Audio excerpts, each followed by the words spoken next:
धन्यवाद नरेंद्र। सबसे पहले आप सभी को गुड आफ्टरनून।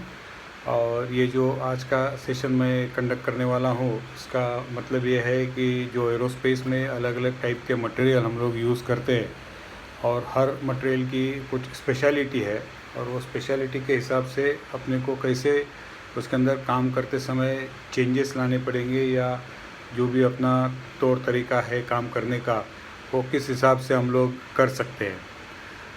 सबसे पहले हम लोग जानकारी ले लेंगे कि कोई भी मटेरियल होने दो, किस किस फॉर्म में हमारे पास आ सकता है।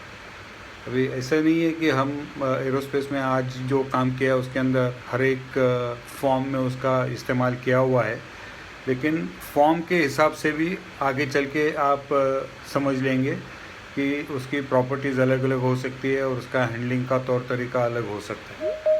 तो सबसे पहले आप जानते हैं कि जो शुरुआत हो गई थी मटेरियल की, वो मटेरियल की शुरुआत हो गई थी कास्टिंग से। हम लोग मटेरियल को मेल्ट करते थे और उसको जो हमारा शेप चाहिए वो हिसाब से मट्टी के अंदर एक उसका मोल्ड बनाएंगे, मोल्ड के अंदर उसको पोर करेंगे, जैसा कि मोमबत्ती या जो बाकी हमारे शेप्स हम लोग दे देते हैं, वो हिसाब से मटेरियल का कास्टिंग हुआ करता था। बाद में ये कास्टिंग होने के बाद में उसके अंदर और कुछ तौर तरीके आगे काम करने के, जैसे कि सबसे पहले आ गया रोलिंग। जो मोस्टली हम लोग प्लेट शीट्स वापरते हैं, वो ये कास्टिंग को बड़ा बड़ा रोलिंग मशीन के अंदर उसको पास करके, जैसे गन्ने का जूस निकालते हैं हम लोग, वैसे उसको पास करके रोल करके उसका थिकनेस कम कर देने का। और कम से कम 6 टाइम्स थिकनेस कम हो गया तो एक अच्छी क्वालिटी की प्लेट या शीट बन सकती है। ये बनते समय उसमें दो तरीके होते हैं, एक तो हॉट रोलिंग होता है या तो कोल्ड रोलिंग होता है। Hot rolling normally soft material मिल जाता है, हॉट रोलिंग के बाद में मटेरियल का हार्डनेस बढ़ जाता है। और थिकर प्लेट्स मतलब अप टू 4 मिलीमीटर हम लोग उसको शीट्स बोलते हैं, 4 मिलीमीटर के ऊपर जाएगा तो उसको प्लेट बोलते हैं, और 1 मिलीमीटर के नीचे है तो उसको फॉइल बोलते हैं। तो उसके अलग अलग तरीके से या उसके अलग अलग प्रोसेसिंग से, जैसे कि एक्सट्रूजन है, हॉट रोलिंग है, कोल्ड रोलिंग है, ड्राइंग है, फॉर्मिंग है, वो हिसाब से अलग अलग तरीके से मटेरियल हम अभी मिलते हैं। फिर रिसेंटली जो पिछले 20 साल में जो प्रोसेसेस आ गई उसको बोलते हैं हम लोग पाउडर मेटलर्जी या तो सिंटरिंग। इसके अंदर फाइन पाउडर हम लोग एक साथ में इकट्ठा करेंगे, जो अपने को कंपोजिशन चाहिए वो हिसाब से, और उसको प्रेशर और टेम्परेचर के सहारे उसको प्रेस करके जो अपना शेप चाहिए वो हिसाब से उसको शेप दे देंगे। मतलब ये फोर्जिंग और रोलिंग या कास्टिंग के बीच वाली प्रोसेस है ये, जिसके अंदर पूरा मेल्टिंग नहीं होता है, लेकिन हमको जो शेप चाहिए वो शेप पाउडर फॉर्म में मिल जाता है।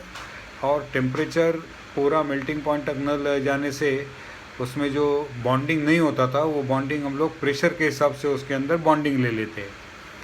तो अभी तक जो हम लोगों ने प्रोसेसेस देखे उसके अंदर 99% हमारा जो काम है आज, जो स्पेशली एक्सपोर्ट जो आपका ग्रुप जो काम करता है, वो है शीट्स के अंदर, जहां हमारे थिकनेस है 0.6 मिलीमीटर से लेके करीबन 3-4 मिलीमीटर, और अभी रिसेंटली जी के अंदर हम लोग 6 मिलीमीटर तक थिकनेस तक जा रहे हैं। मतलब अभी शीट और प्लेट के बॉर्डर लाइन तक हम लोग आ गए, उससे ज़्यादा थिकनेस का अभी तक हम लोगों ने काम किया नहीं।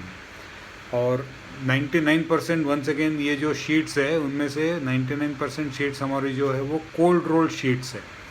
मतलब अगर वो रोलिंग के बाद में उसके ऊपर हम लोगों ने एनिलिंग साइकिल, उसको सॉफ्ट करने का साइकिल नहीं किया, तो ये जो प्लेट होगी वो बहुत हार्ड प्लेट रहेगी कोल्ड रोलिंग के हिसाब से, और उसमें फॉर्मिंग करना थोड़ा मुश्किल हो जाएगा।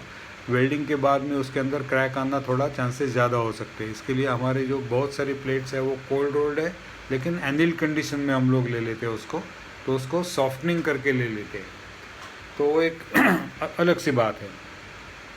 दूसरे अभी जो हम लोग देखने वाले हैं कि एरोस्पेस के अंदर बहुत सारे अलग अलग मटेरियल्स है, लेकिन इतने सारे मटेरियल खोजने की क्या ज़रूरत थी।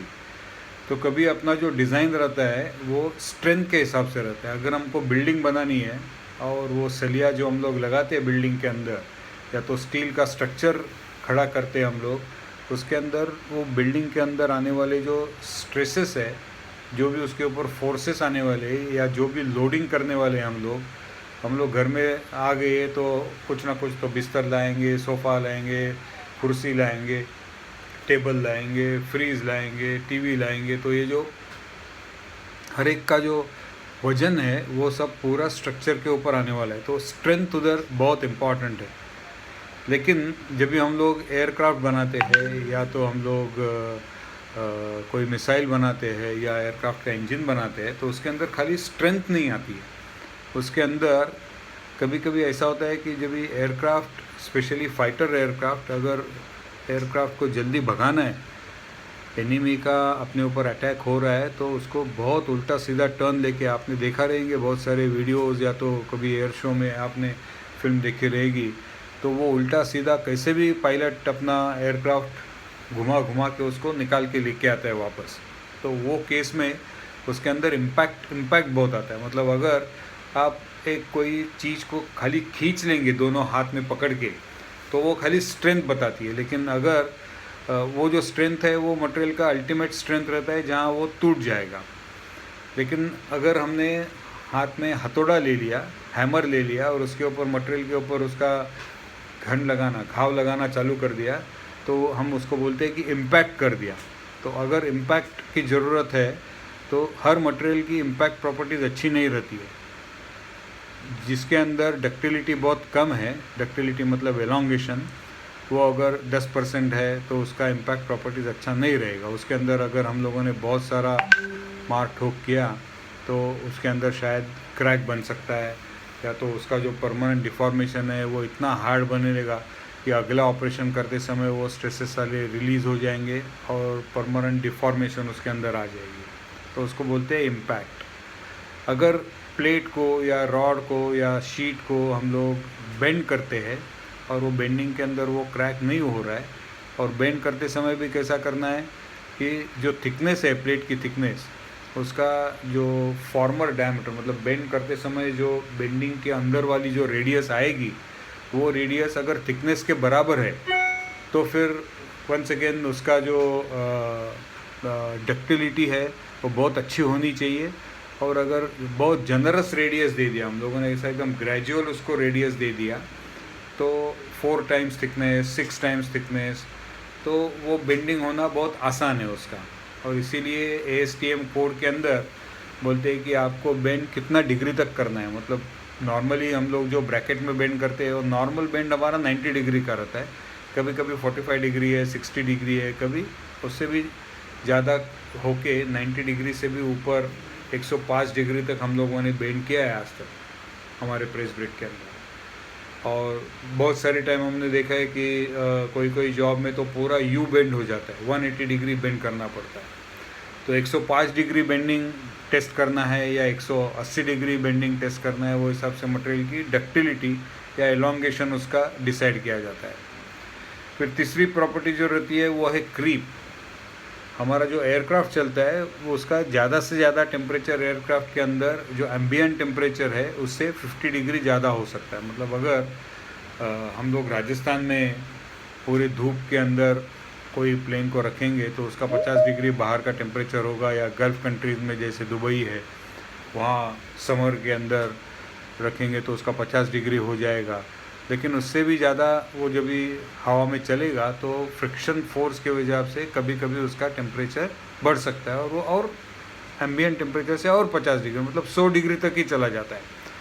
लेकिन जहाँ हमारे इंजन के कंपोनेंट्स चलते हैं, इंजन के अंदर तो पूरा आपको लाल, मतलब जैसा लोहा पिघलने को आता है लाल लाल होके गर्म करने के बाद में, वैसे वो इंजन का पीछे का जो पिछाड़ा होता है वो एकदम पूरा लाल बन जाता है। तो वहाँ टेम्परेचर जो है, जहाँ एक्चुअल कंबशन होता है, वहाँ टेम्परेचर करीबन 2000 से 2500 डिग्री तक टेम्परेचर रहता है। तो हमारा जो मटेरियल है उसको हाई टेम्परेचर यानी कि क्रीप प्रॉपर्टीज़ भी अच्छी होनी चाहिए, और इसीलिए कोई अलग अलग तरीके से अलॉयज जो आगे चल के मैं आपको बताऊंगा वो बनाने पड़ते हैं। फिर है फटीग। जो मिसाइल बनाते हैं हम लोग या जो स्पेस के लिए इंजन्स बनाते हैं 16 नंबर में, वो सब सिंगल टाइम यूज़ है, एक ही बार यूज़ हो जाते हैं, वन टाइम यूसेज वाले हैं सब। तो उसके अंदर फटीग नहीं आता है। मतलब इंजन जब भी चलता है या मिसाइल जब भी निकलता है तो उसके ऊपर बहुत सारे अलग अलग फोर्सेस आ जाते हैं, लेकिन वो एक ही बार आते हैं, वो मिसाइल वापस आके रुकता नहीं है। लेकिन हम लोग जो एक्सपोर्ट में काम कर रहे हैं वो मिसाइल के ऊपर नहीं कर रहे हैं, स्पेस के ऊपर नहीं कर रहे हैं, हम लोग एयरक्राफ्ट के ऊपर कर रहे हैं। और एयरक्राफ्ट के अंदर आप देखते हैं कि हर एयरक्राफ्ट जो डोमेस्टिक एयरलाइन चलाती है, जैसे कि हमारे पास आज इंडिगो है या गो है या स्पाइस जेट है या तो एयर इंडिया की डोमेस्टिक फ़्लाइट्स है, वो दिन में 2 या 3 बार अपनी उड़ान ले लेते हैं और लैंडिंग कर लेते हैं। और जो इंटरनेशनल फ़्लाइट्स है वो शायद दिन में एक ही बार उसका लैंडिंग और टेक ऑफ हो जाता है। लेकिन हर टाइम जब भी लैंडिंग और टेक ऑफ होता है तो उसके अंदर टेम्परेचर डिफरेंस आ जाते हैं, प्रेशर डिफरेंस आ जाते हैं, बाकी सारे उसके जो अलग अलग एरियाज़ में जब भी चलते हैं, कभी समुंदर के ऊपर चलेंगे, कभी एकदम पूरा ड्राई एटमॉस्फेयर में चलेंगे, कभी एयरक्राफ्ट जो है वो बहुत टेम्परेचर में चलेंगे। तो ऐसे करते उसके अंदर फटीग आ जाता है। मतलब वही चीज़ ऊपर नीचे करके अगर हमको रॉड को बेंड करना है और हमारे पास दूसरा कोई साधन है ही नहीं उसको तोड़ने के लिए, तो हम लोग इसको कैसे करते हैं, रॉड को एक बार ऊपर उसको बेंड करते, एक बार नीचे बेंड करते, एक बार ऊपर बेंड करते, एक बार नीचे बेंड करते। इसमें क्या होता है कि उसमें फटीग आ जाता है। एक सरी का एक बार जो पार्ट टेंशन में था उसको हम कंप्रेशन में डाल देते हैं, और जो कंप्रेशन वाला पार्ट था उसको टेंशन में डाल देते हैं, तो उसको फटीग बोलते हैं। तो एक तरीके से एक उल्टा पुल्टा करने से उसमें फटीग आ जाता है और वो मटेरियल फेल हो जाता है। फिर तीसरी प्रॉपर्टीज ऐसी जो है वो है करोजन। मतलब जो इंजन के अंदर हम लोग केरोसिन या जो भी फ्यूल यूज़ करते हैं, एविएशन ग्रेड के जो पेट्रोल है, तो वो जो पेट्रोल है ये या केरोसिन है या जहाँ हमको ये इंजन चलाने पड़ते हैं, वो एरिया के अंदर अगर हाई ह्यूमिडिटी है या हाई क्लोरीन कंटेंट है, जैसे समुंदर के ऊपर आप चल रहे हो एयरक्राफ्ट, तो ऐसे दिखने में दिखता नहीं है, लेकिन जो समुंदर के बाजू में रहते हैं उनको मालूम है कि पसीना आके शाम को जब भी आप अपना कपड़ा निकालोगे तो आपको ऐसा लगता है कि हमारे मुंह के ऊपर कोई सॉल्ट आ गया। लेकिन वही चीज़ अगर आप पूना और इंटीरियर में जहाँ समुंदर नहीं है वहाँ लगेंगे तो आपको पसीना आ जाएगा शायद, लेकिन इतना ऐसा सॉल्टी या ऐसा वो चिकचिकाट बोलते हैं वैसे नहीं होता है। तो वो करोजन के हिसाब से मटेरियल के अलग अलग टाइप के मटेरियल हम लोगों ने देख लिए।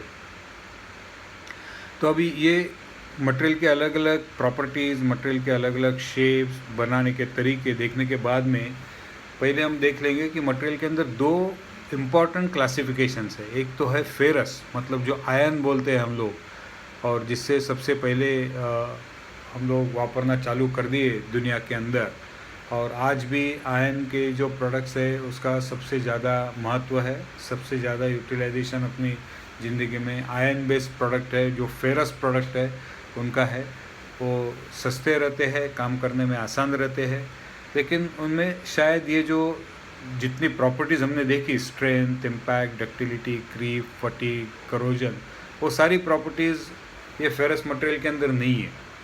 और इसीलिए नॉन फेरस, मतलब नॉन फेरस के अंदर क्या क्या आ जाता है, निकल बेस्ड अलॉयज़ है। जैसे फेरस के अंदर आयन बेस्ड अलॉयज़ है, मतलब उसके अंदर जहाँ फेरस मटेरियल में 50% से ज़्यादा आयरन होगा तो उसको हम लोग बोलेंगे फेरस मटेरियल। और नॉन फेरस मटेरियल है जहाँ आयन का कंटेंट है वो 50% से कम है, और आयन के बदले में वहाँ उसके अंदर एक तो निकल है, टाइटेनियम है, या तो एल्यूमिनियम है, या तो कॉपर है, या तो कोलम्बियम है। बाकी बहुत सारे अलॉयज़ अभी नए नए निकल रहे हैं, एलिमेंट्स आ रहे हैं, और मैग्नीशियम है, वैसे अलॉयज़ आके हम लोग उसका इस्तेमाल कर रहे हैं। लेकिन ये सारे जो अलॉयज़ है वो एक दूसरे के साथ में, मतलब कैटेगरी तो उनकी एक ही आ जाएगी कि ये सब मेटालिक्स है। हम लोग नॉन मेटालिक्स कंपोजिट के बारे में बात नहीं करेंगे ये टाइम, लेकिन मेटल के अंदर एक ही फैमिली है, मेटल फैमिली, लेकिन मेटल में भी फेरस, नॉन फेरस है, और दोनों एक दूसरे के पास जैसे कि एक दूसरे के दुश्मन हैं ऐसे देख लेते हैं। टाइटेनियम है, या तो एल्यूमिनियम है, या तो हमारा कोलम्बियम है, कॉपर है, उसको आयन के साथ में बहुत दुश्मनी है। वो आयन को झेल नहीं सकता है ज़्यादा तरीके से। अगर आयन कंटेंट उसके अंदर, और स्पेशली लोकलाइज्ड आयन कंटेंट उसके अंदर आ जाएगा तो वो सह नहीं पाता है, उसको इमीडिएटली रिजेक्ट करना चाहता है। जैसे कि अपने शरीर में कोई बैक्टीरिया आ गया, तो या तो आज हम लोग कोरोना के बारे में बात कर रहे हैं, कोरोना आ गया, तो सबसे पहले तो एंटीबॉडीज़ मतलब आपके अंदर शरीर के अंदर हम लोग उसको फाइट आउट करने की कोशिश करते हैं। अगर ये कोरोना बहुत ज़्यादा स्ट्रांग है और अपनी इम्यूनिटी इतनी ज़्यादा स्ट्रांग नहीं है जिसके जितना वो स्ट्रांग है, तो फिर वो जीत जाएगा। लेकिन अगर हमारी इम्यूनिटी अच्छी है तो हम जीत जाएंगे और कोरोना के ऊपर काबू ले आएंगे। वैसे ही मटेरियल के अंदर भी होता है। तो अगर थोड़ी कंटेंट में आयन उसके अंदर मिलावट हो गई कोई गलती से, तो वो सह लेता है, लेकिन उससे ज़्यादा हो गया तो वो सह नहीं पाता है। लेकिन उसके अंदर ऐसे है कि जो निकल है, निकल बेस्ड अलॉय जो है अपने पास, जो ऑल इनकोनेल 625 है, 718 है, वो हाई टेम्परेचर क्रीप रेजिस्टेंस मैंने जो बोला वो अच्छा है उनका फटीक प्रॉपर्टीज़ अच्छे है, और उनके साथ में आयन के साथ में उनकी दुश्मनी नहीं है। वो तो अपने अंदर निकल और क्रोमियम और मैंगनीज़ और टंगस्टन और बाकी सब जो अलाइंग एलिमेंट्स है उसके साथ साथ में आयन को भी अलाउ करता है वो। लेकिन शायद 20% तक ही आयन रहता है, उससे ऊपर 20% के ऊपर वो सह नहीं पाता है। लेकिन उसकी जो टॉलरेंस है निकल की, वो बाकी मटेरियल से थोड़ी अच्छी है। जो नॉन फेरस मटेरियल के अंदर जो है निकल का या कोबाल्ट का, जो स्टेलाइट हम लोग विकास इंजन के लिए 16 नंबर में वापरते हैं, वो है स्टेलाइट। इसके अंदर 50% के ऊपर कोबाल्ट है उसके अंदर। तो वो कोबाल्ट वाले जो अलॉयज़ है या तो निकल वाले अलॉयज़ है, वो नॉर्मली आयन के लिए इतना ज़्यादा इनटॉलरेंट नहीं है, वो उनको टॉलरेट कर लेते हैं। लेकिन बाकी जो अलॉयज़ है वो सब आयन के साथ में बहुत दुश्मनी जानते हैं। छोटा भी कंटेंट आयन का आ जाएगा, और इसीलिए जब भी हम लोग टाइटेनियम के ऊपर काम करोगे या एल्यूमिनियम के ऊपर काम करेंगे या कॉपर के ऊपर काम करेंगे, अभी तक तो हमारे पास कॉपर अलॉयज़ नहीं है, लेकिन अगर इसके आगे चल के कॉपर, कोलम्बियम ऐसे अलॉयज़ के ऊपर हमको काम करने का मौका मिलेगा, तो ये सारे अलॉयज़ को एक जो हमारा नॉर्मल जो वर्किंग एटमॉस्फेयर जो है, जो नॉर्मल हमारे टूल्स है, जैसे कि हमारे फाइल्स है, प्लायर्स है, पकड़ है, या तो हमारे हैमर है, ये सब आयन के बने होते हैं। उसमें आयन कंटेंट करीबन 70-80% से ज़्यादा रहता है। कोई कोई चीज़ में तो 90-95% आयन रहता है, खाली 0.2-0.3% कार्बन और थोड़ा सा सिलिकॉन मैंगनीज डाल देंगे उसके अंदर, तो उसकी अच्छी ताकत बन जाती है। अगर थोड़ा थोड़ा 1% 2% निकल क्रोमियम ऐड करोगे तो और अच्छी ताकत बन जाती है। लेकिन आयन का जो कंटेंट है उसके अंदर वो 70-80% है।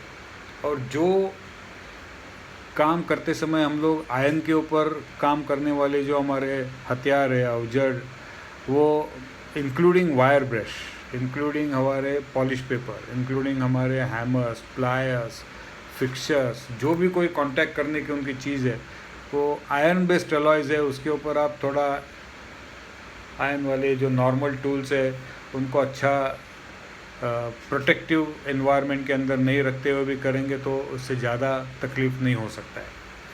लेकिन जो तकलीफ़ होने वाला है वो है टाइटेनियम, एल्यूमिनियम और कॉपर और जो कोबाल्ट बेस अलॉयज़ है उसके अंदर। लेकिन हम लोग फोकस करेंगे अभी टाइटेनियम और एल्यूमिनियम के अंदर, जहाँ ज़्यादा से ज़्यादा हमारा इस्तेमाल हो रहा है। तो हमारे प्लान के लिए मैं 3 ग्रुप में ये मटेरियल को डिवाइड कर लूँगा। एक तो जो हमारे स्टेनलेस स्टील है 300 सीरीज़, 304, 321, 316 और उसके 17.4, 15.5, ये सारे एक ग्रुप में आ जाते हैं। और उनके अंदर थोड़ा इधर उधर हम लोग काम करते समय कर लेंगे तो ज़्यादा तकलीफ़ नहीं होती है। लेकिन as a aerospace standard FOD बोलते हैं ना हम लोग, जिसके अंदर फॉरेन ऑब्जेक्ट जो डिटेक्शन करना पड़ता है, तो वो अच्छा नहीं है हमारे लिए। और इसीलिए अगर स्टेनलेस स्टील के अंदर भी वही प्रिकॉशंस और कंडीशंस हम लोग ले लेंगे तो वो भी एक बेहतरीन मैन्युफैक्चरिंग सेटअप हमारा बन जाएगा। लेकिन दूसरा जो है वो है ग्रुप है, वो टाइटेनियम का ग्रुप है।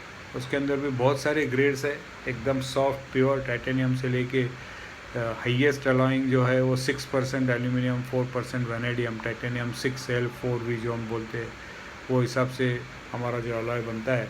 और वो सबसे ताकतमंद, सबसे अच्छा करोजन रेजिस्टेंस, सबसे अच्छा फटीग और creep resistance. It is one of the very ideal alloy for aerospace industries, titanium 6L4V। लेकिन ये अलॉय के अंदर एक खतरा ऐसे है, एक डिफ़िकल्टी ऐसी आ जाती है कि हर एक के अंदर, जैसे हम लोग बोलते हैं कि मेरा बी पॉजिटिव ब्लड ग्रुप है, तुम्हारा कौन सा है, ए है, दूसरा किसी का ओ है, किसी का ए बी है, और उसके अंदर भी पॉजिटिव है, नेगेटिव है। तो ऐसे जो अलग अलग गुणधर्म हमारे शरीर के अंदर है, वैसे ही ये टाइटेनियम के अंदर भी दो टाइप के स्पेसिस रहते हैं, दो टाइप के ग्रेन्स उसके बन सकते हैं। एक तो अल्फ़ा टाइप का ग्रेन बन सकता है, या तो बीटा टाइप का ग्रेन बन सकता है। मोस्टली हम लोग जो यूज़ करते हैं वो बीटा टाइप का ही यूज़ करते हैं एरोस्पेस के अंदर। और अगर अल्फ़ा ग्रेड हो जाएगी, उसके अंदर अल्फ़ा का ग्रेन बन जाएगा, तो वो हमारे प्रॉपर्टीज़ के लिए जो हमने देखी थी प्रॉपर्टीज़, स्ट्रेंथ है, इम्पैक्ट है, डक्टिलिटी है, क्रीप है, तो उसके अंदर उसका बहुत इम्पैक्ट हो जाता है। करोजन रेजिस्टेंस के अंदर भी अगर अल्फ़ा चीज़ आ जाती है तो उसके अंदर इम्पैक्ट हो जाते हैं। तो अभी टाइटेनियम के अंदर ये अल्फ़ा चीज़ कैसे आ सकती है? हम लोग जो मटेरियल जो खरीदने वाले हैं, तो ख़रीदते समय हम लोग कंडीशन डाल देते हैं कि आप लोग मटेरियल जब भी मेल्ट करोगे, उसका रोलिंग करोगे, उसका शीट बनाओगे, फिर उसके अंदर जो भी एनिलिंग करोगे, वो करने के बाद में हमको माइक्रो स्ट्रक्चर दिखा के हमको दिखा देना कि इसके अंदर अल्फ़ा फेज़ है ही नहीं। तो ऐसा मटेरियल एक बार हम लोगों ने ग्रेजुएट करके, क्वालिफाई करके ले लिया, तो फिर हमारा जो काम करने का तरीका है उसके अंदर अभी वो डिसाइड होता है कि काम करने में हम लोग इसके अंदर अल्फ़ा फेज़ लाएंगे कि नहीं लाएंगे। तो कौन से प्रोसेस हम लोग यूज़ करते हैं? सबसे पहले जो हमारा ब्रैकेट के अंदर है वो लेज़र। तो लेज़र के अंदर आप लोगों ने देखा कि जब भी हम लोगों ने टाइटेनियम को कट किया, तो उसका इमीडिएटली माइक्रो स्ट्रक्चर का एग्जामिनेशन किया हमने, एक लैब भी खड़ी कर दी हमारे ऊपर, और सैंपल प्रिपरेशन के लिए उसका जो पूरा सेटअप था वो लगा दिया हमारे लैब के ऊपर। और लेज़र के बाद में हम लोगों ने देख लिया कि लेज़र में क्या होता है, उसके अंदर हम लोग हीट डालते हैं और उसको कट करते हैं, या तो लेज़र से मार्किंग करते हैं, उसके अंदर ABCD लिखते हैं, या तो जो हमारे कोडिंग सिस्टम्स है उसको एनग्रेव करते हैं। लेकिन वो करते समय जो हीट उसको मटेरियल को मिली है, वो हीट के हिसाब से कुछ उसके अंदर बदलाव आ गए मटेरियल के अंदर, और वो बदलाव अच्छे है कि बुरे है, कितने डेप्थ तक है, 20 माइक्रोन है, 40 माइक्रोन है, 150 माइक्रोन है, 200 माइक्रोन डेप्थ है उसका। और दूसरा है वो रिकास्ट लेयर, मतलब जो एरिया एक्चुअल कट हो जाती है, वो एरिया में जब भी वापस सॉलिडिफिकेशन हो गया, तो वो होते समय उसके अंदर कोई बदलाव आ गए कि नहीं आ गए, तो वो हमने अभी क्वालिफाई कर दिया है। और जो हमारे आज के जो पैरामीटर्स है, जो टाइप के गैस हम लोग यूज़ करते हैं, लेंस यूज़ करते हैं, वो हिसाब से हमने देख लिया है कि ये टाइटेनियम के अंदर हम कोई बदलाव नहीं ला रहे, कि जो हमारे आगे करके जो प्रोसेसेस है, बेंडिंग है, रिवेटिंग है, वेल्डिंग है, उसके अंदर कोई घातक नहीं है, उसको सर्टिफाई कर लिया। और इसीलिए रोज़ का एक एक सैंपल हम लोग कट करके देख लेते हैं कि जो पैरामीटर सिलेक्ट कर दिया हमने, गैस का प्रेशर है, वोल्टेज है, करंट है, स्पीड है, और जो हिसाब से नेस्टिंग हो जाते हैं पार्ट, उसको भी हम लोगों ने क्वालिफाई कर दिया है। दूसरा चीज़ आती है फिर बेंडिंग का। जो भी टूल्स हम लोगों ने ले लिए है उसको हम साफ़ सुथरा रखते हैं। उसके अंदर अगर बाई चांस कभी आज तक ज़्यादा ऑयल का यूज़ नहीं किया हम लोगों ने, लेकिन अगर ऑयल या जो भी कोई लुब्रिकेशन यूज़ करेंगे तो वो ऐसा करेंगे कि जिसका मेटल के ऊपर, मतलब टाइटेनियम के ऊपर कोई इम्पैक्ट नहीं होगा, और टूल के ऊपर भी कोई इम्पैक्ट नहीं होगा। टूल को करोजन नहीं होना चाहिए, टूल का जो रेडियस है उसको ब्लंट नहीं होना चाहिए, शार्प एजेस उसके अंदर नहीं आने चाहिए। तो वो हिसाब से हम लोग बेंडिंग के अंदर ध्यान रखते हैं, और आज पूरी बेंडिंग प्रोसेस भी हम लोगों ने क्वालिफाई कर दी है। फिर आता है हमारा रिवेटिंग का प्रोसेस। या तो पहले लेज़र के बाद में मैं भूल गया, हमारा जो डिबरिंग है, एक तो हम लोग जो हमारे वर्टिकल मिलिंग सेक्शन मशीन से उसके ऊपर करते हैं, या तो वाइब्रो हैंडलिंग करते हैं, उसके अंदर हमारा मिलिंग हो जाता है, मतलब डिबर हो जाता है। तो ये दो प्रोसेस के अंदर जब भी हम लोग उसको क्लैम्प करते हैं पकड़ने के लिए वर्टिकल मशीन के अंदर, तो उसके अंदर अगर डायरेक्ट आयरन का कंटामिनेशन आ सकता है उसके अंदर, मतलब वो क्लैम्प लगाते समय उसके बीच में एक तो जॉनसन टेप लगानी चाहिए, या तो कोई दूसरा सॉफ्ट मटेरियल उसके अंदर डालना चाहिए, एल्यूमिनियम शीट डालनी चाहिए, लेकिन टाइटेनियम और एल्यूमिनियम के बारे में आगे चल के हम लोग देख लेंगे कि ये दोनों मटेरियल भी चलते नहीं है। इसलिए मैंने जो अभी गलती से मुंह से निकल गया मेरा एल्यूमिनियम की शीट डालनी चाहिए, वो गलत है। टाइटेनियम के ऊपर एल्यूमिनियम नहीं लगाने का कभी भी। तो टाइटेनियम के अंदर अगर काम करना है तो उसको एक तो वो जॉज है हमारे को, उसको क्रोम प्लेटिंग करना चाहिए, या तो जॉनसन की टेप लगानी चाहिए, या बेस्ट वे जो मटेरियल है वही मटेरियल का शीम्स या शीट्स छोटा छोटा काटने का और वो क्लैम्प के नीचे डाल के इनडायरेक्ट क्लैंपिंग अपने को प्लेट को करना है। वैसे ही अगर हम लोग वाइब्रो टम्बलिंग करते हैं तो जो मीडिया है उसके अंदर जो सिरेमिक के बीड्स हम लोग यूज़ करते हैं और जो भी उसका फ्रिक्वेंसी और एल्टीट्यूड सिलेक्ट करते हैं वाइब्रेशन के अंदर, वो भी एकदम आस्ते से होना चाहिए। क्योंकि अगर सरफेस के अंदर टाइटेनियम के अंदर वर्क हार्डनिंग हो जाएगा, मतलब ये जो सिरेमिक के जो बीड्स है वो बहुत ज़्यादा घसेंगे उसके अंदर डीबर करने के लिए, तो उसको वर्क हार्डनिंग करते हैं उसको, मतलब वो वर्क हार्डनिंग करने से मटेरियल को बहुत खिंचाने से उसके अंदर अल्फ़ा फेज़ फॉर्मेशन हो सकता है और अल्फ़ा फेज़ हमारे लिए अच्छी नहीं है। तीसरा जो है, जो हम वार्म फॉर्मिंग करते हैं बेंडिंग करते समय, तो वो बेंडिंग के समय हमको जो टेम्परेचर दिया गया है वो टेम्परेचर है 550 डिग्री सेंटीग्रेड। उसके नीचे के टेम्परेचर में हमको फॉर्मिंग होना चाहिए। 550 के ऊपर हम लोग अगर उसको स्ट्रेस लीव करते हैं या तो उसको वार्मिंग करते हैं, गर्म करते हैं, तो वो बराबर जमेगा नहीं, मतलब उसके अंदर वो अल्फ़ा फेज़ फॉर्मेशन का शायद एक चेंज आ सकता है। वैसे ही जो हमारे टूल्स है, क्लैम्प्स है, उसके अंदर भी डायरेक्ट आयरन का कंटेमिनेशन टाइटेनियम के अंदर नहीं होना चाहिए। हैंडलिंग के लिए भी ऐसे ही है कि जब भी हम लोग हैंडल करेंगे टाइटेनियम को तो प्लेट हमेशा ऊपर से नीचे रखनी चाहिए। कभी भी प्लेट रख के उसको